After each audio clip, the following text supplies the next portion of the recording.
જીવનની રમતો પણ અજીબ હોય છે. ક્યારેક માણસને લાગે છે કે તે ખૂબ એકલો છે. એટલો એકલો કે કદાચ તેના શ્વાસની ગણતરી પણ કોઈના માટે મહત્વ રાખતી નથી. હું પણ મારા જીવનના એવા વળાંક પર ઊભી હતી, જ્યાં મને લાગતું હતું કે મારા અસ્તિત્વનું હોવું કે ન હોવું બરાબર છે. પણ આ મારું વહેમ હતો કે હકીકત? છેલ્લા કેટલાક સમયથી એક વિચિત્ર લાગણી મને ઘેરી વળી હતી. આ અહેસાસ કંઈક એવો હતો કે જાણે હું એકલી હોવા છતાં એકલી નથી. સવારે જ્યારે હું પથારીમાંથી ઉઠતી ત્યારે રૂમની શાંતિ મને ડંખવા દોડતી. પણ જેવી હું ઘરની ઉંબરો પાર કરીને ગલીમાં પગ મૂકતી, મને લાગતું કે હવાનો રૂખ જ બદલાઈ ગયો છે. જાણે કોઈ છે જે મારા પગલાંનો અવાલ ગણી રહ્યો છે. આ કોઈ ડરામણી લાગણી નહોતી, પણ એક વિચિત્ર બેચેની હતી જે મારી કરોડરજ્જુમાં સનસનાટી પેદા કરી રહી હતી. જ્યારે હું કોલેજ જવા માટે બસ સ્ટોપ તરફ જતી, ત્યારે મારા ખભાની વચ્ચે એક અજીબ બોજ મહેસૂસ થતો. જાણે કોઈની નજર મારી પીઠ પર ચોંટેલી હોય. હું ઘણીવાર ઝટકાથી પાછળ ફરીને જોતી. મારું દિલ જોર-જોરથી ધબકી રહ્યું હોય કે હમણાં કોઈ દેખાશે, હમણાં કોઈ દિવાલ પાછળ છુપાવવાની કોશિશ કરશે. પણ ત્યાં કંઈ જ નહોતું હોતું. માત્ર સૂમસામ ગલી હોય કે પોતાની ધૂનમાં ચાલતા અજાણ્યા લોકો. પણ મારું દિલ માનતું નહોતું. મારી સિક્સ્થ સેન્સ ચીસો પાડીને કહેતી હતી કે રશ્મિ, આ તારો વહેમ નથી. કોઈ છે જે તારા પડછાયાની જેમ તારી સાથે ચાલી રહ્યો છે. ક્યારેક તો મને લાગતું કે એ નજર મને સુરક્ષિત કરી રહી છે, અને ક્યારેક મને ડર લાગતો કે આ કોણ છે જે મારા જીવનમાં આ રીતે દખલ આપી રહ્યો છે. કોલેજના રસ્તા પર, ભીડવાળી જગ્યાએ, બજારના ઘોંઘાટમાં, દરેક જગ્યાએ એ અદૃશ્ય આંખો મારા પર જ નજર રાખતી હતી. મેં મારી જાતને ઘણીવાર સમજાવી કે કદાચ મમ્મીના ગયા પછી મારું મગજ નબળું પડી ગયું છે. કદાચ એકલતાએ મને માનસિક દર્દી બનાવી દીધી છે. પણ એ અહેસાસ એટલો જીવંત હતો કે હું તેને નકારી શકતી નહોતી. હું ઘરે જઈને અરીસામાં મારો ચહેરો જોતી અને મારી જાતને સવાલ કરતી કે શું હું પાગલ થઈ રહી છું? પણ અરીસામાં હાજર છોકરીની આંખોમાં ડરની સાથે એક સવાલ પણ હતો કે જો ત્યાં કોઈ નથી, તો પછી આ પવનોમાં ગુસપુસ કોની છે? અને જો કોઈ છે, તો તે સામે કેમ આવતો નથી? આ જ એક ઊંડી ગૂંચ હતી જે મને અંદરથી ખાઈ રહી હતી, અને હું કોઈની સાથે તેનો ઉલ્લેખ કરતા પણ ડરતી હતી કે લોકો મને પાગલ ન સમજી બેસે. ઘણીવાર જ્યારે મારા દિલનો પ્યાલો છલકાઈ ગયો, તો મેં વિચાર્યું કે મારી સહેલીઓને દિલની હાલત કહું. કદાચ તેઓ મારા ડરને સમજી શકે અને મને કોઈ દિલાસો આપે. એક દિવસ કોલેજના લોનમાં બેઠા-બેઠા મેં ડરતા મારા નજીકના મિત્રોને આ વાત કહી દીધી કે મને એવું લાગે છે કે કોઈ પડછાયો મારો પીછો કરે છે. કોઈ છે જે દરેક ક્ષણે મારી દેખરેખ કરી રહ્યો છે. મારો લહેજો ગંભીર હતો અને કપાળ પર પરસેવો. પણ મારી વાત સાંભળતા જ ત્યાં ખડખડાટ હાસ્ય ગુંજવા લાગ્યું. મારી સહેલીઓ મને છેંચડવા લાગી અને હસીને કહેવા લાગી કે રશ્મિ, તું તો જાગતી આંખોથી સપના જોવા લાગી છે. આ દેખરેખ નહીં, પણ પ્રેમની શરૂઆત છે. કોઈ તારું દીવાનો હશે જે દૂરથી તને જોઈને આહ ભરતો હશે. કદાચ તે શરમાળ છે જે સામે આવવાની હિંમત નથી કરી શકતો. એક સહેલીએ તો ત્યાં સુધી કહી દીધું કે તું કોઈ ફિલ્મની હિરોઈન બની ગઈ છે, જેનો હીરો છુપાઈને તેની હિફાજત કરી રહ્યો છે. તેમનું હસવું અને મજાક એવો હતો કે મારા હોઠ પણ સિવાઈ ગયા હતા. પણ મારું દિલ ઈચ્છતું હતું કે ચીસો પાડીને કહું કે આ કોઈ રોમેન્ટિક કહાની નહીં, પણ એક ડરામણી હકીકત છે જે મારી રાતોની ઊંઘ ઉડાડી રહી છે. પણ તેઓ મારી મૂંઝવણ સમજવાને કાબિલ નહોતી. હું સારી રીતે જાણતી હતી કે આ કોઈ આશિક આવારાગીનો મામલો બિલકુલ નહોતો. હું દુનિયા જોઈ ચૂકી હતી. મને ખબર હતી કે જ્યારે કોઈ લફંગો કે છીછરો છોકરો કોઈ છોકરીની પાછળ પડે છે, તો તેનો અંદાજ કેવો હોય છે. જો તે કોઈ એવો તેવો છોકરો હોત, તો અત્યાર સુધીમાં તો મારો રસ્તો રોકી ચૂક્યો હોત. મારા પર તે કસીદા કસતો, સીટીઓ વગાડતો કે પોતાનો નંબર મારી તરફ ફેંકવાની કોશિશ કરતો. ગલી મહોલ્લાના બદમાશ છોકરાઓ તો છોકરીઓને પરેશાન કરવા માટે મોકો શોધે છે. તેઓ છુપાતા નથી, પણ પોતાની હાજરીનો ગંદો અહેસાસ કરાવે છે. પણ આ મામલો બિલકુલ અલગ હતો. છેલ્લા 6 મહિનાથી તે પડછાયો મારી સાથે હતો, પણ તેણે ક્યારેય મને ગંદી નજરથી નહોતી જોઈ, ક્યારેય મારી નજીક આવવાની કોશિશ નહોતી કરી, ત્યાં સુધી કે તેની આહટ પણ સંભળાતી નહોતી. બસ તેનો અહેસાસ થતો હતો. તે નજર એવી હતી જેમાં હવસ નહોતી, પણ એક અજીબ સુરક્ષા હતી. મને લાગતું હતું કે તે એક દાયરો ખેંચીને મારી આસપાસ પહેરો આપી રહ્યો છે. તે મને જોતો જરૂર હતો, પણ મને ડરાવતો નહોતો. આ જ વાત મને સૌથી વધારે મૂંઝવણમાં નાખતી હતી કે આખરે તે કોણ છે જે મારી પાસેથી કંઈ માંગતો પણ નથી, મને પરેશાન પણ નથી કરતો, પણ છતાંય મારાથી અલગ નથી થતો. આ ખામોશ દેખરેખ કોઈ તોફાન આવવાનો સંદેશ હતો કે પછી ખરેખર કોઈ મારો રખવાળો હતો? આ સવાલ મને અંદરથી ખાઈ રહ્યો હતો. માનું અસ્તિત્વ ઘરની છત જેવું હોય છે અને જ્યારે એ છત માથા પરથી હટી જાય તો તડકો, વરસાદ અને હવાઓ સીધી આત્મા પર લાગે છે. માના ગયા પછી મારી દુનિયા વીરાન થઈ ગઈ હતી. તે જે મારા માટે પ્રાર્થનાઓ જેવી હતી, તેમના ગયા પછી મને દરેક વખતે એક અજાણ્યો ડર ઘેરી રહેતો હતો. આ અહેસાસ કે કોઈ મને જોઈ રહ્યો છે ખરેખર માના મૃત્યુના થોડા દિવસ પછી જ શરૂ થઈ ગયો હતો. જ્યારે હું રાત્રે એકલી મારા રૂમમાં સૂતી હોત તો મને બારીના પડદા પાછળ કોઈની હાજરીનો ભ્રમ થતો. ક્યારેક આંગણામાં ચાલતી વખતે લાગતું કે દિવાલની બીજી તરફથી કોઈ ઝાંકી રહ્યું છે. હું મારી જાતને સમજાવતી કે રશ્મિ, આ તારો વહેમ છે. માના જવાથી મળેલા આઘાતે તારા મગજને નબળું બનાવી દીધું છે. દુઃખ માણસને વહેમી બનાવી દે છે અને કદાચ હું પણ આ જ માનસિક નબળાઈમાંથી પસાર થઈ રહી છું. હું જબરજસ્તી મારી આંખો બંધ કરી લેતી અને ભગવાનનું નામ દિલમાં વાંચીને મારી જાતને શાંત કરવાની કોશિશ કરતી કે કદાચ આ મારી તન્હાઈ છે જે ચહેરા બદલીને મને ડરાવી રહી છે. હું મારી આ મૂંઝવણને માના દુઃખનું પરિણામ સમજીને અવગણતી રહી, પણ દિલના કોઈક ખૂણામાં આ વિશ્વાસ બેસતો જતો હતો કે આ માત્ર મારો વિચાર નહીં પણ કંઈક બીજું જ છે. હું મારી જાતને દિલાસો આપતી કે કદાચ માના ગયા પછી હું કંઈક વધારે જ નબળી પડી ગઈ છું અને એટલે જ દરેક આહટ પર ચોંકી જાઉં છું અને દરેક પડછાયાને હકીકત સમજી બેઠી છું. મા પછી અમારું ઘર જાણે વેરવિખેર થઈ ગયું હતું. હું અને ભાઈ અમે બંને જે નવી દુનિયાને ચલાવવામાં નિષ્ફળ થઈ રહ્યા હતા. ઘરમાં ખાવા પીવાનું ભાન નહોતું અને નહોતી સફાઈનું. એવામાં પરિવારના લોકોએ, ખાસ કરીને નજીકના સંબંધીઓએ ભાઈનું જીવવું મુશ્કેલ કરી દીધું હતું. તેમની દલીલ પણ ખૂબ મજબૂત હતી કે ઘરમાં એક જુવાન છોકરી હાજર છે, પિતાનો પડછાયો તો પહેલાંથી જ ઉઠી ચૂક્યો છે અને હવે મા પણ નથી રહી. ભાઈ આખો દિવસ ઓફિસમાં હોય છે તો પાછળથી તે છોકરીની સુરક્ષા કોણ કરશે? મહોલ્લાવાળાઓની વાતોનો ડર બતાવીને તેમણે ભાઈ પર સતત દબાણ નાખવાનું શરૂ કરી દીધું કે ઘરની હાલત સંભાળવા અને રશ્મિની સુરક્ષા માટે ઘરમાં કોઈ સ્ત્રીનું હોવું ખૂબ જરૂરી છે. તેમનું કહેવું હતું કે પહેલાં તું લગ્ન કર, તારી પત્નીને લઈને આવ, જેથી ઘરની લગામ સારી રીતે ચાલે અને પછી શાંતિથી બહેનના પણ લગ્ન કરજે. ભાઈએ શરૂઆતમાં તો થોડી ઘણી ટાળમટોળ કરી, પણ અસલમાં તે પોતે પણ આ જ મોકાની રાહમાં હતા. તેમણે પછી વધારે વિરોધ ન કર્યો, કારણ કે તેમના દિલમાં પહેલાંથી જ કોઈ જગ્યા બનાવી ચૂક્યો હતો. તેઓ પોતાની ઓફિસમાં સાથે કામ કરતી એક છોકરીને પસંદ કરતા હતા અને ઘણા સમયથી તેની સાથે લગ્ન કરવાની ઈચ્છા રાખતા હતા. બસ માની બીમારીને કારણે તે વાત કરી નહોતા શકતા. જ્યારે પરિવાર તરફથી દબાણ વધ્યું અને જવાબ પણ મળી ગયો તો તેમણે ખુલ્લેઆમ પોતાની પસંદગીનો ઇઝહાર કરી દીધો. મને જ્યારે ખબર પડી કે ભાઈ પોતાની મરજીથી લગ્ન કરી રહ્યા છે તો પછી મને ભલા શું વાંધો હોઈ શકે? હું તો બલકે ખુશ હતી કે ચાલો ભાઈની ખુશી પણ પૂરી થઈ જશે અને મને પણ આ કાંટાવાળી એકલતાની જિંદગીમાંથી છુટકારો મળશે. મને પૂરી આશા હતી કે ભાભીના આવવાથી ઘરમાં ફરીથી રોનક પાછી આવશે. મને શું ખબર હતી કે જે આવનારી માટે હું દિલમાં નરમાઈ અને પ્રેમ રાખી રહી છું તે મારા જીવન માટે કાંટા બિછાવનાની છે. ભાભીના આવ્યા પછી શરૂઆતના થોડા દિવસ તો મને લાગ્યું કે મારી વીરાન જિંદગીમાં બહાર આવી ગઈ છે. ઘરમાં દુલ્હનની હાજરીથી એક રોનક થઈ ગઈ હતી અને હું મારી ખુશીમાં એ સમજી બેઠી હતી કે કદાચ ભાભીના રૂપમાં મને એક મોટી બહેન અને એક માનો પડછાયો મળી ગયો છે. મેં મારા મગજમાં હજારો ખ્યાલ બનાવી લીધા હતા કે અમે કેવી રીતે સાથે સમય વિતાવીશું. હું કોલેજથી આવીને તેમની પાસે બેસીશ, તેમને મદદ કરીશ અને મારા દિલની બધી વાતો તેમની સાથે કરીશ. મેં વિચાર્યું હતું કે હવે કોલેજથી પાછા ફરતી વખતે ઘરનો દરવાજો પોતે નહીં ખોલવો પડે, પણ કોઈક તો હશે જે હસીને મારું સ્વાગત કરશે, જેની સાથે હું મારા દિવસભરનો થાક વહેંચી શકીશ. પણ મારી આ ખુશફહેમી કાચની જેમ ટુકડે ટુકડા થઈ ગઈ. લગ્નની વિધિઓ પૂરી થતાં જ ભાભીનું અસલી રૂપ પણ સામે આવવા લાગ્યું. હજી તેમના હાથની મહેંદી પણ ઉતરી નહોતી કે તેમની આંખોમાંથી મારા માટે નરમાઈ ખતમ થઈ ગઈ. તે મને જોઈને આ રીતે મોં ફેરવી લેતી જાણે કે હું કોઈ નાકાબિલ અસ્તિત્વ છું. તેમનો વ્યવહાર મારી સાથે કંઈક એવો ઠંડો અને સૂકો થઈ ગયો જાણે કે હું તે ઘરની સદસ્ય જ નથી, જેની દિવાલોમાં મારા બાળપણના સારા નરસા પળો સમાયેલા હતા. બલકે એવું લાગતું હતું જાણે હું તેમના પર થોપી દેવામાં આવી છું, કોઈ બોજની જેમ, જેને તે જલ્દીથી જલ્દી પોતાના ખભા પરથી ઉતારી દેવા માંગતી હતી. મને મારા જ ઘરમાં અજાણી હોવાનો અહેસાસ થવા લાગ્યો, જાણે હું મારા ભાઈના ઘરમાં નહીં પણ કોઈ ધર્મશાળામાં પડી છું. ધીમે ધીમે ઘરની લગામ પૂરી રીતે ભાભીએ પોતાના હાથમાં લઈ લીધી અને બધું બદલાઈ ગયું. પહેલાં તેમણે પ્રેમથી અને પછી હુકુમથી ઘરનું બધું કામકાજ મારા ખભા પર નાખી દીધું. હું સવારમાં ઉઠીને નાસ્તો બનાવતી, પછી કોલેજ જતી અને ત્યાંથી થાકી હારી પાછી આવતી તો આરામ કરવાની જગ્યાએ સીધી કિચનમાં ઘૂસી જતી.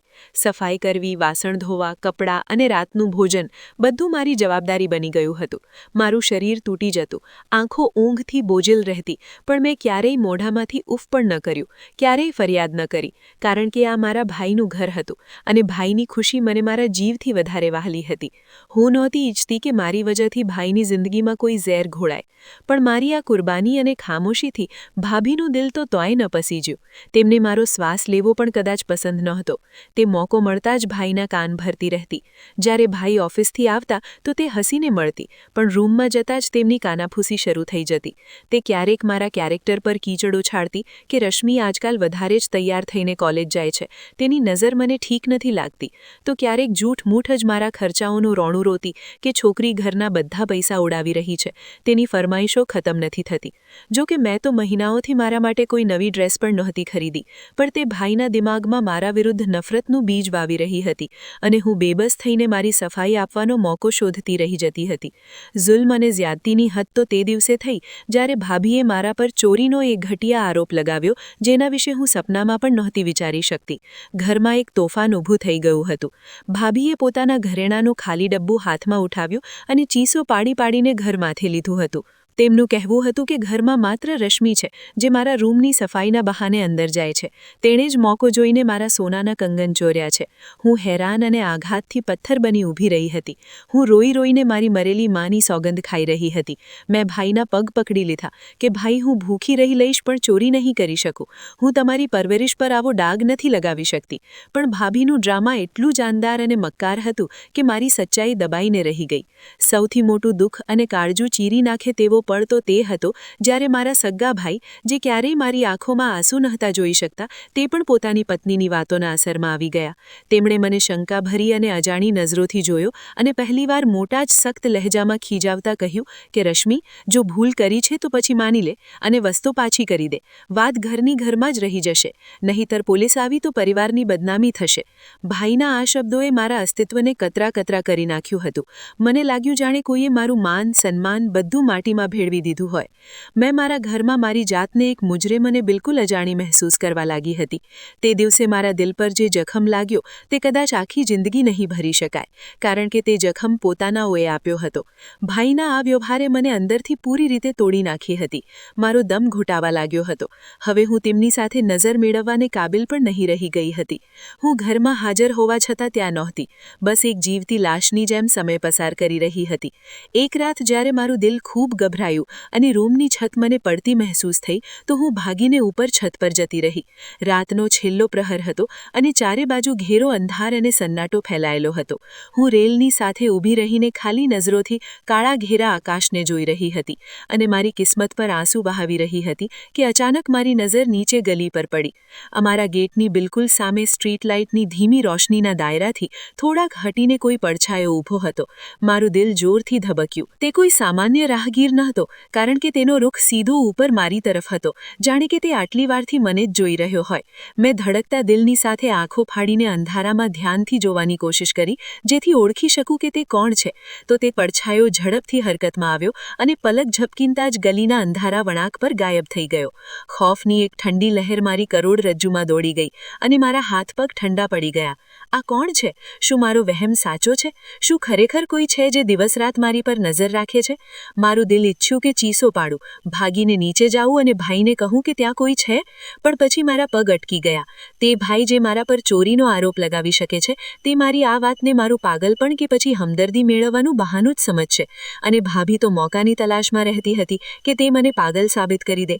હું હોઠ સીવીને રહી ગઈ. હવે આ ખૌફ મારે એકલાએ જ સહન કરવાનો હતો. હજી ભાઈના લગ્નને મુશ્કેલથી 2 મહિના જ વીત્યા હતા કે ઘરનો નકશો જ બદલાઈ ગયો. તે ખુશીઓ જે થોડા દિવસો માટે આવી હતી, આર્થિક પરેશાનીઓના ઘોંઘાટમાં ક્યાંક દબાઈ ગઈ.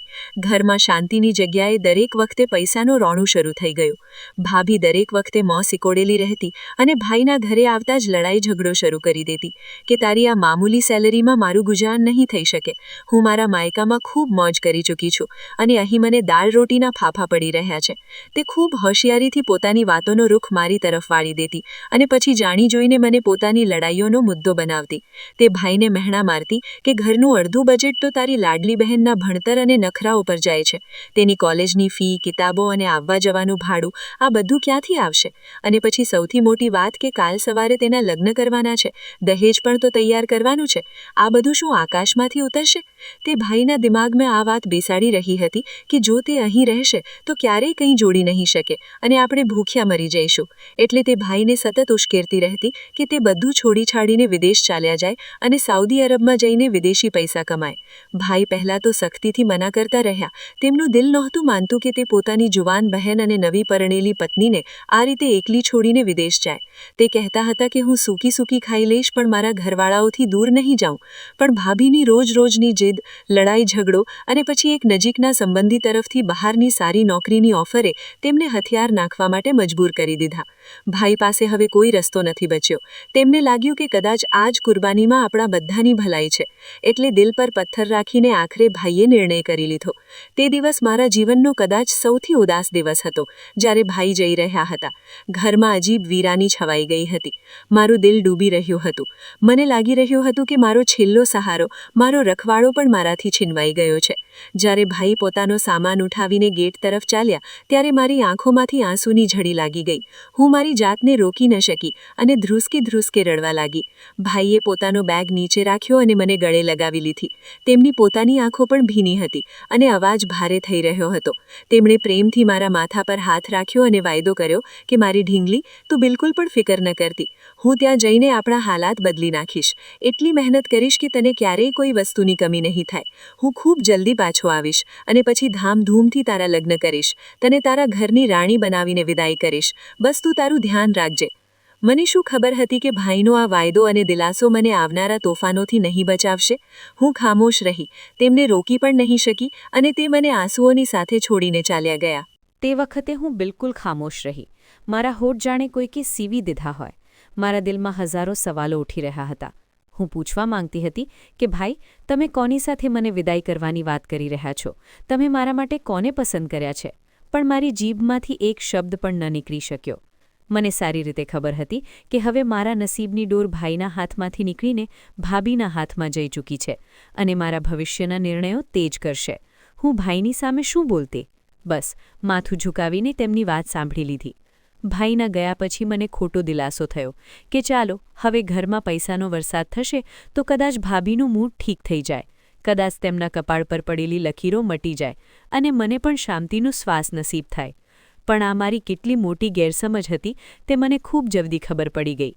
ભાઈના જવાની જ વાર હતી કે ભાભીએ પોતાના ચહેરા પરથી શરાફતનો નકાબ નોચી ફેંક્યો અને પોતાનો અસલી રંગ દેખાડવાનું શરૂ કરી દીધું. શરૂઆતના થોડા દિવસો સુધી તો તેમણે મારી સાથે જાનવરો અને નોકરોથી પણ બદતર વ્યવહાર કર્યો. સવારથી રાત સુધી મને કોલુના બળદની જેમ કામમાં જોતરી રાખતી. પોતે મજાથી ટીવી જોતી, ફોન પર લાગેલી રહેતી અને મને જરા સરખો શ્વાસ લેવાની પણ પરવાનગી નહોતી. મને સૂકી રોટલી આપતી અને તે પણ હજારો મહેણા સાથે. પણ પછી એક મનહૂસ દિવસે તેમના ફોન પર કોઈનો કોલ આવ્યો. તે ખૂબ લાંબા સમય સુધી ખબર નહીં કોની સાથે વાત કરતી રહી અને ક્યારેક તેમના ચહેરા પર ગુસ્સો આવતો અને ક્યારેક એક મક્કાર મુસ્કાન. મને નથી ખબર કે તે કોણ હતો અને તેણે ભાભીના કાનમાં શું ઝેર ઘોળ્યો, પણ તે ફોન કોલ પછી ભાભીનો વ્યવહાર માત્ર સખત જ નહીં રહ્યો પણ વધારે કડવો થઈ ગયો. તેમની આંખોમાં મારા માટે એવી નફરત ઉમટી આવી હતી જેનું કારણ મારી સમજથી બહાર હતું. તે જ રાત્રે જ્યારે દુનિયા મીઠી ઊંઘમાં સૂઈ રહી હતી અને હું પણ દિવસભરની મહેનત પછી માંડ સૂતી જ હતી કે અચાનક મારા રૂમનો દરવાજો જોરથી ખુલ્યો. હું હડબડીને ઉઠી. હજી મારી આંખો પૂરી રીતે ખુલી પણ નહોતી કે ભાભી આંધી અને તોફાનની જેમ મારા માથા પર આવીને ઊભી રહી ગઈ અને ચીસો પાડવાનું શરૂ કરી દીધું. નીકળી જા આ ઘરમાંથી. આ જ વખતે તેમણે આવ જોયું ના તાવ મારો હાથ એટલી જોરથી પકડીને ખેંચ્યો કે મને લાગ્યું કે મારી હાડકી તૂટી જશે. હું ધ્રુજતી ઉઠી. મારું દિમાગ શૂન્ય થઈ ગયું હતું. મેં રડતા પૂછ્યું, ભાભી શું થયું? મારાથી શું ભૂલ થઈ ગઈ છે? હું આટલી રાત્રે ક્યાં જઈશ? ભાભીએ મને ધક્કો મારતા બેડ પરથી નીચે પાડી દીધી અને ઝેરીલા અંદાજમાં કહ્યું, ડ્રામા બંધ કર અને તારા આ આશિકની પાસે જા, જેની સાથે મળીને તે અમને બદનામ કરવાનો પૂરો પ્લાન બનાવી રાખ્યો છે. હું બધું જાણું છું કે તું કેટલા પાણીમાં છે. કોલેજ જવાના બહાને તું કોને મળે છે અને કોની સાથે મોજ મજા કરે છે. તું મારા પતિને તારો માસૂમ ચહેરો દેખાડીને બેવકૂફ બનાવી શકે છે, પર મને નહીં. હું તારી રગેરગથી વાકેફ છું. આ સાંભળીને મારા પગ નીચેથી જમીન નીકળી ગઈ. હું તડપડીને તેમના પગ પકડી લીધા. મેં જમીન પર નાક રગડતા કહ્યું, ભાભી, ભગવાનથી ડરો. મારા પર આટલો મોટો આરોપ ન લગાવો. મારું કોઈ આશિક નથી. મેં તો આજ સુધી કોઈ પારકા પુરુષ તરફ આંખ ઉચકીને પણ નથી જોયું. ભગવાનને માટે મને ઘરથી ન કાઢો. બહાર અંધારી રાત છે. હું ક્યાં જઈશ? હું મરી જઈશ. પણ તેમના પર તો જાણે જુનૂન સવાર હતો. તેમને મારા આંસુ અને મારી પ્રાર્થનાથી કોઈ ફરક નહોતો પડી રહ્યો. તેમણે નફરતથી મને ઠોકર મારતા કહ્યું, તારાથી 2 વર્ષ સબર ન થયો? તારો ભાઈ કહેતો હતો ને, હું પાછો આવીને તારા લગ્ન કરી દઈશ, પણ તે તારી કરતૂતોથી અમારું મોં કાળું કરી દીધું.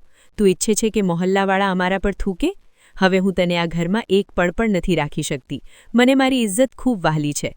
આ કહેતા તેમણે મારો હાથ પકડ્યો અને મને કોઈ મુર્દા લાશની જેમ ઘસડીને આંગણાથી લઈને મેઇન ગેટ સુધી લઈ આવી. હું ચીસો પાડી રહી હતી, દુહાઈ આપી રહી હતી, પણ તેમણે એક ઝટકાથી મને બહાર સડક પર ધક્કો મારી દીધો અને જોરથી દરવાજો બંધ કરીને સ્ટોપર લગાવી દીધી. લોખંડના દરવાજાના બંધ થવાનો અવાજ મારા દિલ પર હથોડાની જેમ લાગ્યો અને હું બંધ દરવાજા બહાર એકલી રહી ગઈ. હું પાગલોની જેમ દરવાજો પીટી રહી હતી. મારા હાથની ચામડી જખમી થઈ ગઈ, પણ તે દરવાજો ન તો ક્યારે ખુલતો હતો અને ન જ ખુલ્યો. હું રડતી રહી, ચીસો પાડતી રહી કે ભાભી, ભગવાનને માટે દરવાજો ખોલી દો. હું ક્યાં જઈશ? હું તમારી માફી માંગુ છું. હું તમારા પગે પડું છું. પણ અંદરથી કોઈ પણ જવાબ ન આવ્યો. માત્ર એક મોત જેવો સન્નાટો હતો, જેણે મને જણાવી દીધો કે હવે મારા માટે તે ઘર અને દિલોના દરવાજા હંમેશા માટે બંધ થઈ ચૂક્યા છે. અડધી રાતનો સમય હતો અને ડિસેમ્બરની ઠંડી હવાઓ મારા અસ્તિત્વને કાપી રહી હતી. તે કાળી અંધારી રાત અને ઉપરથી આ હાડકામાં ઉતરતી ઠંડી. મારા શરીર પર તે વખતે માત્ર એક બારીક સૂત્રી દુપટ્ટો હતો, જે ઘરની અંદર તો મારા માટે પૂરતો હતો, પણ ખુલ્લા આકાશ નીચે કોઈ કફનથી ઓછો નહોતો. મારા પગમાં તૂટેલી હવાઈ ચપ્પલ હતી, જે ઠંડીને રોકવાની જગ્યાએ જમીનની ઠંડક સીધી મારા પગ સુધી પહોંચાડી રહી હતી. પેટમાં ભૂખને કારણે મરોડ ઉઠી રહી હતી અને ગળું તરસથી કાંટેદાર થઈ ચૂક્યું હતું. પણ હવે ડરે મારા હોશ છીનવી લીધા હતા. મારા દાંત કિટકિટા રહ્યા હતા અને શરીર એવું ધ્રુજી રહ્યું હતું, જાણે હમણાં જ જીવ નીકળી જશે. આ લાચારીની હાલતમાં મને મારી માં ખૂબ યાદ આવી.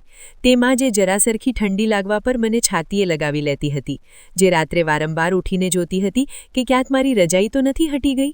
મેં રડતા રડતા આકાશ તરફ જોયું અને ધ્રુજતા અવાજમાં કહ્યું, હે ભગવાન, આ તે મને કેવી કઠિન પરીક્ષામાં નાખી દીધી છે. મારા મા બાપે તો મને ફૂલોની જેમ પાળ્યો હતો. મને કાંટો પણ નહોતો વાગવા દીધો. આજે હું કચરાના ઢગલાની જેમ સડક પર ફેંકી દેવામાં આવી છું. શું મારા નસીબમાં આ જ ઠોકરો લખેલી હતી? હું તો મારા ઘરની રાજકુમારી હતી, પછી આજે ભિખારીથી પણ બદતર હાલત કેમ છે મારી? થોડીવાર દરવાજાની ઉંમરે પર માથું રાખીને હું રડતી રહી, પણ પછી મને અહેસાસ થયો કે હવે આ દરવાજો નહીં ખુલે. અંદરવાળા કદાચ મારા મરવાની જ રાહ જોઈ રહ્યા છે. ઠંડી મારા હાડકામાં સમાઈ રહી હતી. મને અચાનક ખ્યાલ આવ્યો કે અહીં બેસવું ખતરાથી ખાલી નથી. જો કોઈ રખડતો કૂતરો આવી ગયો કે તેનાથી પણ બદતર રાતના અંધારામાં ભટકવાવાળો કોઈ માણસ આવી ગયો, તો હું મારી ઇજ્જત કેવી રીતે બચાવીશ? મોતથી વધારે મને મારી ઇજ્જત લૂંટાઈ જવાનો ડર હતો. મેં ધ્રુજતા હાથોથી મારા દુપટ્ટાને માથા પર વીંટાળ્યો અને ધ્રુજતા પગલાંથી સડક પર ચાલી પડી. સડક બિલકુલ સૂમસામ હતી. દૂર દૂર સુધી કોઈ પણ ઘર રોશન નહોતું. ન કોઈ ગાડી નજર આવી રહી હતી, બસ સ્ટ્રીટ લાઇટની હલકી પીળી રોશની હતી. ચારે બાજુ એવું ડરામનું માહોલ હતું કે મને મારા શ્વાસના અવાજથી ડર લાગી રહ્યો હતો. હું નહોતી જાણતી કે મારી મંજિલ ક્યાં છે. બસ પગલાં ઉઠી રહ્યા હતા કે કદાચ ક્યાંક કોઈ સહારો મળી જાય. ચાલતા ચાલતા મારા પગમાં ફલ્લા પડી ગયા. એવું લાગતું હતું કે હવે એક પગલું પણ ઉઠાવ્યું તો હું પડી જઈશ. સામે સડકના કિનારે એક જૂનું અને ઘટાદાર ઝાડ નજર આવ્યું, જેની શાખાઓ રાતના અંધારામાં કોઈ ભૂતની બાંગોની જેમ ફેલાયેલી હતી. મેં વિચાર્યું કે સડકની વચ્ચોવચ્ચ આ રીતે ચાલતા રહેવા કરતાં તો સારું છે કે તે ઝાડની આડમાં બેસી જાઉં, જેથી કોઈ ગાડી પસાર થાય તો તેની નજર મારા પર ન પડે. હું ઘસડાતા પગલાંથી ત્યાં પહોંચી અને ઝાડના ખરબચડા થડ સાથે ટેકો લગાવીને ઠંડી જમીન પર બેસી ગઈ. જમીન બરફની જેમ ઠંડી હતી, જે મારા અસ્તિત્વને જમાવી રહી હતી. ઠંડી મારા લોહીમાં ટહેલી રહી હતી. મેં મારો હલકો દુપટ્ટો મારી ચારે બાજુ સારી રીતે લપેટી લીધો અને ઘૂંટણોમાં માથું દઈને મારી જાતને સમેટી લીધી.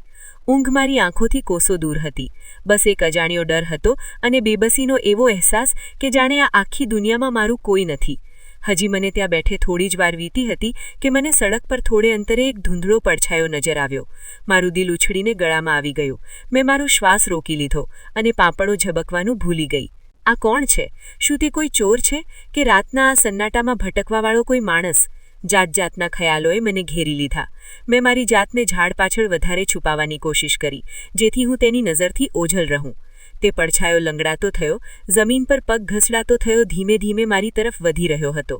જેમ જેમ તે નજીક આવ્યો, સડકની ધીમી રોશનીમાં મને નજર આવ્યો કે તે એક ભિખારી હતો, જેના કપડાં ઠેર ઠેરથી ફાટેલા હતા, વાળ વિખેરાયેલા હતા, અને તે બુરી રીતે જખમી લાગતો હતો.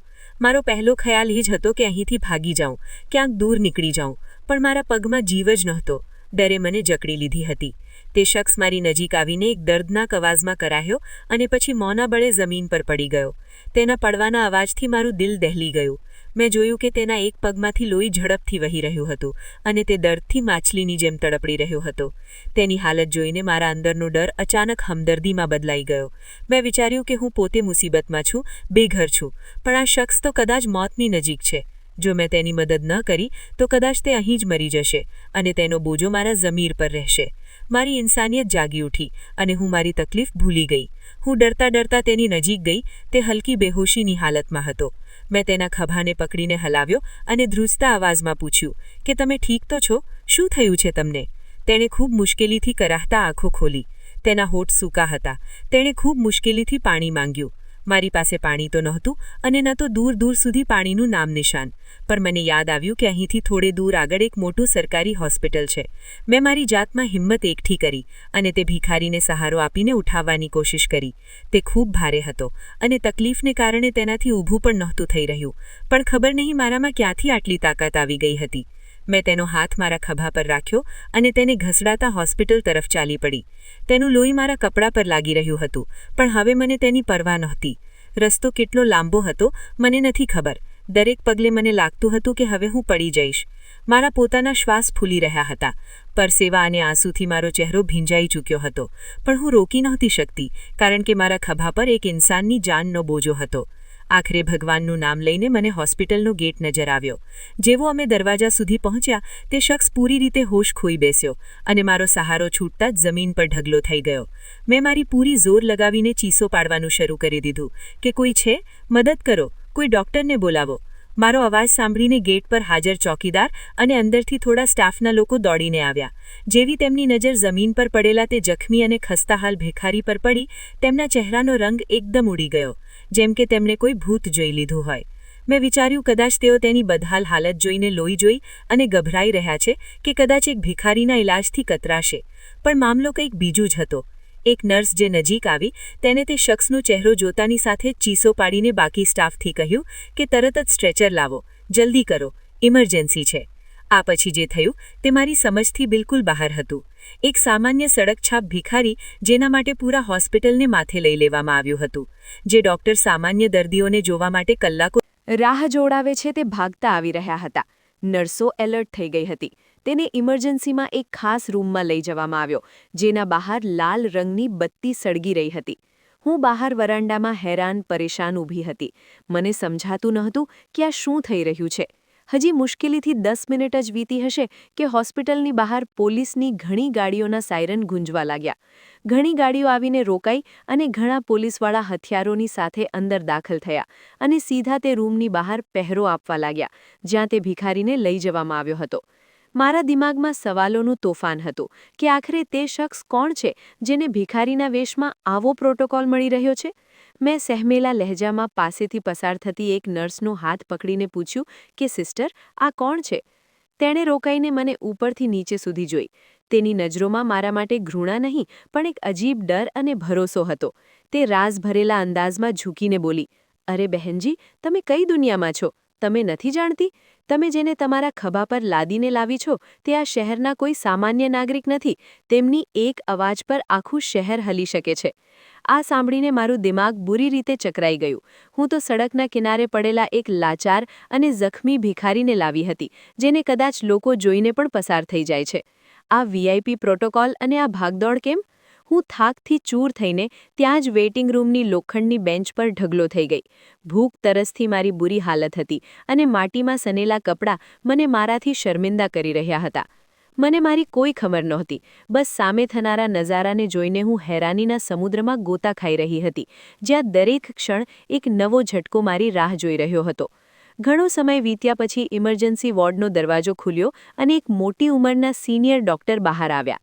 તેમણે આજુબાજુ જોયું. જ્યારે તેમની નજર સંકોચાયેલી મારા પર પડી તો તે ઝડપથી મારી પાસે આવ્યા અને ખૂબ જ પ્રેમ અને નરમાઈથી બોલ્યા કે મેડમ, સાહેબને હોશ આવી ગયો છે, ખતરાની કોઈ વાત નથી અને તે સૌથી પહેલાં તમને બોલાવી રહ્યા છે. હું બેયકીની અને હેરાનીથી મારી આંગળીથી મારી તરફ ઇશારો કરવા લાગી.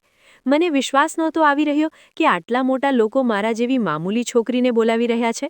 મારા કપડાં માટી અને તે શખ્સના લોહીથી સનેલા હતા, વાળ વિખેરાયેલા હતા અને હાલત પાગલો જેવી હતી. હું ધીમા પગલાંથી ડૉક્ટરની પાછળ ચાલી પડી. જે રૂમ તરફ અમે જઈ રહ્યા હતા ત્યાં માહોલ ખૂબ જ શાંત હતો. રૂમના દરવાજા પર ઊભેલા ગાર્ડ અને પોલીસવાળાઓએ મને જોતાં જ તરત ઝૂકીને સેલ્યુટ કર્યો તો મારા પગ ડરથી ધ્રુજવા લાગ્યા. મેં જિંદગીમાં ક્યારેય પોલીસ સ્ટેશન, કોર્ટ નથી જોયું હતું અને અહીં તો મને સલામી આપવામાં આવી રહી હતી. આ બધું મારી સમજથી પરે હતું. જ્યારે હું દરવાજો ખોલીને રૂમમાં દાખલ થઈ તો અંદરનો નજારો જોઈને મારી આંખો ફાટી રહી ગઈ. પથારી પર તે શખ્સ ટેકો લગાવીને બેઠો હતો જેને હું ઘસડીને લાવી હતી, પણ હવે તેનો હુલિયો જમીન આસમાનના ફરકથી બદલાઈ ચૂક્યો હતો. ચહેરો બિલકુલ સાફ સુથરો અને ધોયેલો હતો. માથા અને હાથોના જખમો પર પટ્ટીઓ બાંધેલી હતી અને તે હોસ્પિટલના સામાન્ય કપડામાં પણ એક ખૂબ જ હેન્ડસમ અને અટ્રેક્ટિવ શખ્સ લાગી રહ્યો હતો. તે સડકવાળો ભિખારી હવે ક્યાંયથી પણ નહોતો લાગી રહ્યો. તેની પર્સનાલિટીમાં એક એવો કોન્ફિડન્સ હતો જે માત્ર ભણેલા ગણેલા અને ઊંચા દરજાના લોકોમાં હોય છે. હું દરવાજા પર જ પથ્થર બનીને ઊભી રહી ગઈ. તેણે નજર ઉઠાવીને મને જોયો તો તેની ગંભીર આંખોમાં એક નમી ઉતરી આવી અને હોઠો પર એક પ્યારી મુસ્કાન ફેલાઈ ગઈ. અરે રશ્મિ, ત્યાં કેમ ઊભી રહી ગઈ છો? અહીં આવીને બેસ. તેણે મને મારા નામથી બોલાવી. આ સાંભળતા જ મારા પગ નીચેથી જમીન નીકળી ગઈ. તમે મારું નામ કેવી રીતે જાણો છો? હું તેમને ધ્રુજતા અવાજમાં પૂછી બેઠી. મેં તો આજથી પહેલાં તમને ક્યારેય જોયા પણ નથી, પછી તમને મારું નામ કેવી રીતે ખબર છે? તેણે પોતાના પલંગની પાસે રાખેલી ખુરશી તરફ ઇશારો કરતા કહ્યું કે સવાલોના જવાબ મળી જશે, પહેલાં તમે બેસો તો ખરા, તમે ખૂબ થાકેલા લાગો છો. હું સહેમીને ખુરશીના કિનારે સંકોચાઈને બેસી ગઈ. તે શખ્સ જે હવે પગની ઈજા સિવાય બિલકુલ હેલ્ધી અને પોતાના હોશો હવાસમાં લાગી રહ્યો હતો, તેણે ખૂબ જ ધીમા લહેજામાં કહ્યું કે મને માફ કરી દો રશ્મિ, હું ખૂબ શર્મિંદા છું કે હું સાચા સમયે તમારી મદદ માટે ન પહોંચી શક્યો અને મારી જરા સરખી મોડું થવાને કારણે તમારે આટલી મુશ્કેલીઓ સહન કરવી પડી અને ઘરથી નીકળવું પડ્યું. મારું માથું ફરી રહ્યું હતું. મને કંઈ સમજાતું નહોતું કે આ અજાણ્યો માણસ મારી પાસે માફી કેમ માગી રહ્યો છે અને તેને મારા ઘરની હાલત વિશે કેવી રીતે ખબર છે.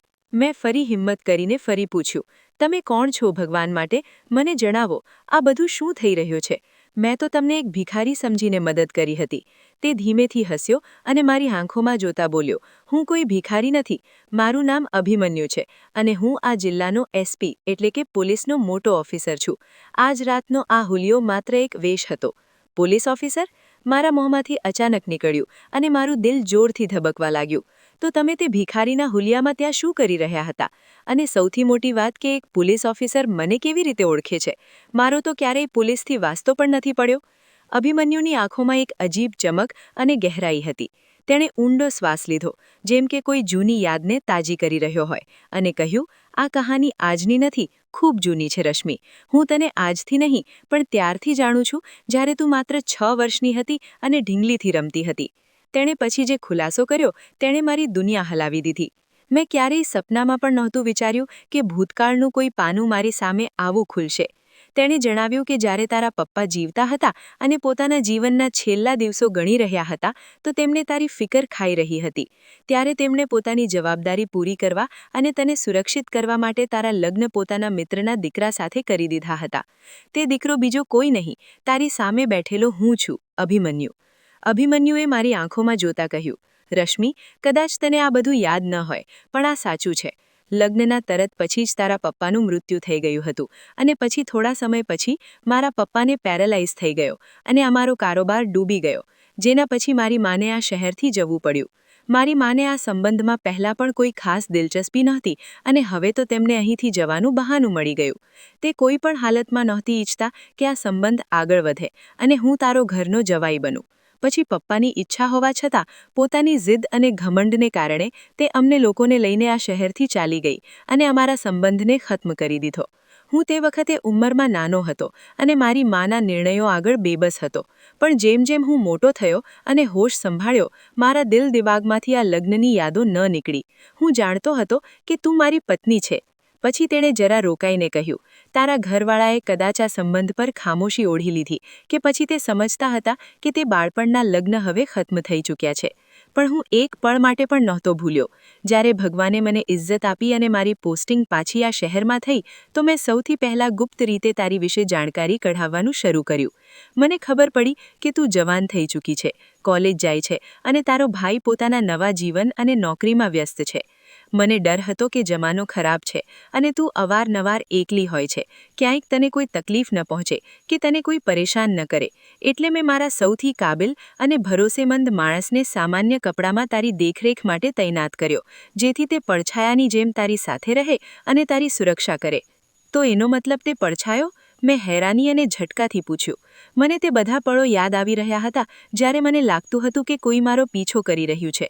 હા, તે મારો જ માણસ હતો. અભિમન્યુએ સફાઈ આપતા માથું હલાવ્યું. તે તને ડરાવવા માટે નહીં, પણ તને જમાનાની બુરી નજરોથી બચાવવા માટે તારી પાછળ રહેતો હતો. હું પોતે બેચેન હતો કે ક્યારે તારી સામે આવું, ક્યારે તને જણાવું કે હું કોણ છું. પણ જ્યારે હું તારા ભાઈને મળ્યો અને તેને મારી અને તારી હકીકત જણાવી, તો મને આશા હતી કે તે ખુશ થશે. પણ તેનાથી ઉલટું તેણે મને રોકી દીધો અને મારી પાસે રિક્વેસ્ટ કરી કે હું હમણાં તારી સામે ન આવું. કેમ? ભાઈએ તમને કેમ રોક્યા? આ સાંભળીને મારી આંખોમાં આંસુ આવી ગયા કે મારા પોતાના ભાઈએ મારી ખુશી કેમ રોકી. અભિમન્યુના ચહેરા પર દુઃખ દેખાવા લાગ્યો. તેણે અફસોસથી કહ્યું કે તારો ભાઈ મજબૂર હતો રશ્મિ. તે ખરાબ માણસ નથી, પણ હાલાતોએ તેને જકડી નાખ્યો હતો. તેણે મને જણાવ્યું કે ઘરના હાલાત ખૂબ ખરાબ છે અને તારી ભાભીના ઈરાદા બિલકુલ ઠીક નથી. તે તારા લગ્ન પોતાના નશેડી અને આવારા ભાઈ સાથે કરવાની પ્લાનિંગ કરી રહી હતી, જેથી તારા હિસ્સાની જાગીર હડપી શકે. તારા પપ્પાએ જે જમીન અને અડધું ઘર તારા નામ પર કર્યું છે, તેના પર તારી ભાભીની નજર હતી. તારા ભાઈએ મને સમજાવ્યું કે હું હમણાં વિદાયની વાત કરું કે હું સામે આવું તો ભાભી ઘરમાં તોફાન ઊભો કરી દેતી, તારું જીવન વધારે મુશ્કેલ કરી દેતી અને કદાચ જાગીરના લાલચમાં તને કોઈ મોટું નુકસાન પણ પહોંચાડી દેતી. એટલે તારા ભાઈએ મારી પાસે વાયદો લીધો કે હું સાઉદી અરબ જઈને પૈસા કમાઈશ, જેથી તે પોતાની પત્નીના દબાણમાંથી નીકળી શકે અને પછી પાછો આવીને એક મજબૂત પોઝિશનમાં આપણી વિદાય કરે, જેથી કોઈ ષડયંત્ર સફળ ન થઈ શકે. મેં રડતા રડતા પૂછ્યું, તો પછી આજ રાત આ બધું શું થયું? ભાભીને અચાનક એવો શું દોરો પડ્યો કે તેમણે મને અડધી રાતે બહાર કાઢી મૂકી? અભિમન્યુએ મારા માથા પર પ્રેમથી હાથ રાખ્યો અને જણાવ્યું કે ખરેખર આજે સાંજે કોઈક રીતે તારી ભાભીને એ ભનક પડી ગઈ હતી કે તારા લગ્ન બાળપણમાં જ મારી સાથે થઈ ચૂક્યા છે અને તું મારી પત્ની છે.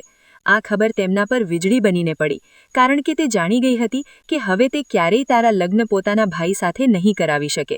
પોતાની પ્લાનિંગને નિષ્ફળ થતા જોઈ અને તારા નામવાળી જાગીર હાથમાંથી નીકળતી જોઈ ગુસ્સાથી પાગલ થઈ ગઈ. તેમને લાગ્યું કે જો તું ઘરમાં જ રહી તો ભાઈના પાછા આવતા જ હું તને લઈ જઈશ, એટલે તેણે તને ઘરથી કાઢી મૂકવું જ વધારે સારું સમજ્યું, જેથી ન તું રહે ન જાગીરની મુશ્કેલી રહે. તેણે પોતાના હુલિયા તરફ ઇશારો કરતા કહ્યું કે જે વખતે તારી ભાભીએ તને ઘરથી કાઢ્યો, મારા ખબરીએ મને તરત તેની જાણકારી આપી. પણ બદકિસ્મતીથી હું તે વખતે એક ખૂબ જ જરૂરી અને ગુપ્ત મિશન પર હતો. હું વેશ બદલીને શહેરના ખતરનાક મુજરીમોના ગિરોહનો પીછો કરી રહ્યો હતો, એટલે મેં આ ભિખારીવાળો હુલિયો બનાવ્યો હતો, જેથી કોઈ મને ઓળખી ન શકે. પણ જેવી મને ખબર પડી કે તું સડક પર એકલી છે, હું મારું તે મિશન અધૂરું છોડીને તારી તરફ ભાગ્યો. રસ્તામાં મુજરીમોને શંકા થઈ ગઈ અને મારી તેમની સાથે અથડામણ થઈ. પછી ફાયરિંગ થયું અને જેમાં હું જખમી થઈ ગયો. મારા પગ પર ગોળી અડીને પસાર થઈ, પણ હું રોકી નહોતો શકતો. મારી આંખો સામે તારો ચહેરો હતો. હું પડતો પડતો લંગડાતો તે ઝાડ સુધી પહોંચ્યો જ્યાં તું સહેમીને બેઠી હતી. પણ લોહી વધારે વહી જવાને કારણે મારામાં ઊભું રહેવાની તાકાત નહોતી રહી અને હું તારા પગમાં પડી ગયો. તેની વાતો સાંભળીને મારું દિલ ભરાઈ આવ્યો અને મારી આંખોમાંથી આંસુ વહેવા લાગ્યા. જે શખ્સને હું અજાણ્યું, લાચાર અને ભિખારી સમજી રહી હતી, તે તો મારો પોતાનો હતો, જે પોતાના જીવ અને ફરજની પરવા કર્યા વિના મને બચાવવા આવ્યો હતો. મેં રડતા રડતા ફરિયાદ કરી કે તમે આટલા વર્ષ ક્યાં હતા અભિમન્યુ? મારે કેટલા એકલતાનું જીવન કાપવું પડ્યું. મારી મા પણ તમારો રસ્તો જોતા જોતા ચાલી ગઈ. તમે ત્યારે કેમ ન આવ્યા? અભિમન્યુની આંખોમાં પણ નમી આવી ગઈ. તેણે નરમાઈથી કહ્યું કે હું શર્મિંદા છું. હું ખરેખર ગુનેગાર છું. હું મારી માની જીદ અને તેમની જણાવેલી વાતો આગળ મજબૂર હતો. તેમણે મને બાંધી રાખ્યો હતો. પણ હવે હાલાત બદલાઈ ગયા છે. હવે હું તને ક્યારેય એકલી નહીં છોડું. હવે કોઈ આપણા વચ્ચે નહીં આવે. હવે તારે ક્યાંય જવાની જરૂર નથી. તું મારી સાથે મારા ઘરે જઈશ. તે તારું જ ઘર છે. મારી આંખોમાંથી આંસુ વહી રહ્યા હતા, પણ આ ખુશીના આંસુ હતા. આટલી ગહેરી માયુસી અને અંધેરા ભરેલા જીવન પછી આશાની આ કિરણ મારા માટે કોઈ ચમત્કારથી ઓછી નહોતી. બીજા દિવસે જ્યારે અભિમન્યુને હોસ્પિટલમાંથી રજા મળી તો તે મને પોતાની સાથે લઈને પોતાના ઘરે ગયા. ત્યાં પહોંચીને મારું દિલ ધકધક કરી રહ્યું હતું કે તેની માનો વ્યવહાર કેવો હશે. પણ ત્યાં પહોંચીને મારું સ્વાગત કોઈ રાણીની જેમ થયું. મારી સાસુ જે ક્યારેય આ સંબંધની સૌથી મોટી વિરોધી હતી અને મારો ચહેરો જોવો પણ પસંદ નહોતી કરતી, તે મને દરવાજા પર જોતા જ રડી પડી. કદાચ બુઢાપા અને એકલતાએ કે પછી દીકરાના પ્રેમે તેમના કઠોર દિલને નરમ કરી દીધું હતું. મારા સસરાનું તો મૃત્યુ થઈ ચૂક્યું હતું. તેમણે આગળ વધીને મને પોતાના ગળે લગાવી અને મારા માથાને ચૂમ્યું. તેમણે રડતા રડતા મારી પાસે માફી માગી અને કહ્યું કે બેટી, મને માફ કરી દો. અમને ખૂબ મોડું થઈ ગયું, પણ શુકર છે કે તું તારા ઘરે આવી ગઈ છે. હવે તું જ આ ઘરની રોનક છે. એ જ સાંજે અભિમન્યુએ ભાઈને સાઉદી અરબ ફોન કરીને બધી વાત જણાવી દીધી. ભાઈ ત્યાં જોર જોરથી રડવા લાગ્યા. તે પોતાની બેબસી અને પોતાની પત્નીની કરતૂત પર શર્મિંદા હતા. તેમણે અભિમન્યુને થેન્ક યુ કહ્યું કે તેણે તેમની ઇજ્જત સંભાળી લીધી. ભાઈએ ફોન પર જ મને ઇજાઝત આપી અને કહ્યું કે રશ્મિ, તારો પતિ અભિમન્યુ છે. હું ખુશીથી તને ઇજાઝત આપું છું કે તું તારી નવી જિંદગી શરૂ કર. થોડા જ દિવસોમાં ભાઈએ ત્યાંથી જ જમીન અને ઘરના કાગળ પોતાના મિત્ર દ્વારા મોકલાવી દીધા અને પોતાનો બધો હિસ્સો પણ મારા જ નામ કરી દીધો. ભાઈએ ફોન પર જણાવ્યો કે તેમણે ભાભીને તલાક તો નથી આપ્યો, પણ સખત નિર્ણય સંભળાવતા ફોન કરીને જણાવી દીધું છે કે તે તરત ઘર છોડીને પોતાના માયકે ચાલી જાય.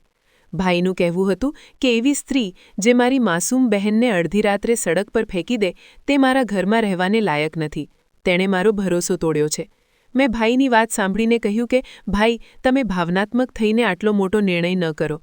તમે પાછા આવો અને પછી ઠંડા દિમાગથી વિચારી સમજીને જે કરવાનું છે તે કરો. હું નથી ઈચ્છતી કે મારી વજહથી તમારું ઘર બરબાદ થાય. હું હવે મારા ઘરમાં ખૂબ ખુશ છું અને મને કોઈ જાગીર કે જમીનનો લાલચ નથી.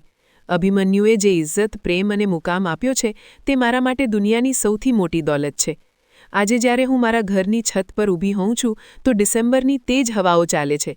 પણ હવે આ હવાઓ મને કાપતી નથી, પણ મને શાંતિ આપે છે.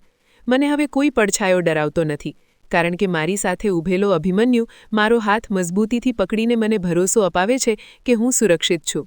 મેં મારા જીવનના આ કઠિન સફરથી આ શીખી લીધું છે કે ભગવાનની લાઠી બે અવાજ હોય છે. જે લોકો બીજાઓ માટે ખાડો ખોદે છે તે આખરે પોતે તેમાં પડે છે. ભાભી પોતાના લાલચ અને જુલ્મને કારણે પોતાના અંજામને પહોંચી, અને એ છોકરી જેને અડધી રાત્રે સડકની ખાક છાણવા માટે છોડી દેવામાં આવી હતી, આજે ઇજ્જત અને મોહબ્બતના તખ્ત પર બેઠી છે. મારી આ કહાનીથી તમારા બધા માટે બસ આ જ સંદેશ છે કે ક્યારેય પણ હાલાતની સખ્તીથી માયુસ ન થાઓ, કારણ કે જ્યારે જમીનવાળા તમારા પર પોતાના દરવાજા બંધ કરી લે છે અને મોં ફેરવી લે છે તો સમજી જાઓ કે આકાશવાળો તમારા માટે ખુશહાલીનો કોઈ તેનાથી સારો દરવાજો ખોલવાનો છે. જેને હું તે કાળી રાત મારી બરબાદી સમજી રહી હતી તે જ ખરેખર મારા જીવનનો સૌથી સુંદર વળાંક સાબિત થયો. બસ પોતાની નિયત સાફ રાખો, સબરનો દામન ન છોડો અને પોતાના ભગવાન પર ભરોસો રાખો, કારણ કે મારો વિશ્વાસ છે કે ભગવાનની મદદ ત્યાંથી આવે છે જ્યાંથી માણસ વિચારી પણ નથી શકતો, અને તે કાંટા ભરેલા રસ્તાને પણ ફૂલોની સેજ બનાવી દે છે. તો દોસ્તો, તમને આ કહાની કેવી લાગી? મને કમેન્ટ સેક્શનમાં જરૂર જણાવો. મારી ચેનલને સબસ્ક્રાઇબ કરી વિડીયોને લાઇક કરી દો અને વિડીયોને હિપ પણ આપો. અને આવી જ બીજી રોમાંચક કહાનીઓ સાંભળવા માટે મારી ચેનલને સબસ્ક્રાઇબ કરો. આ કહાની પૂરી રીતે કાલ્પનિક છે. તેમાં દેખાડેલા કિરદાર, ઘટનાઓ અને પરિસ્થિતિઓ માત્ર મનોરંજનના ઉદ્દેશ્યથી રજૂ કરવામાં આવી છે. કોઈ પણ વ્યક્તિ, સંસ્થા કે ઘટના સાથે તેમનો કોઈ વાસ્તવિક સંબંધ માત્ર સંયોગ હશે. વિડીયોનો ઉદ્દેશ્ય કોઈની ભાવના આહત કરવી કે કોઈ ખોટા વ્યવહારને પ્રોત્સાહન આપવો નહીં. દર્શક વિવેકથી જુએ.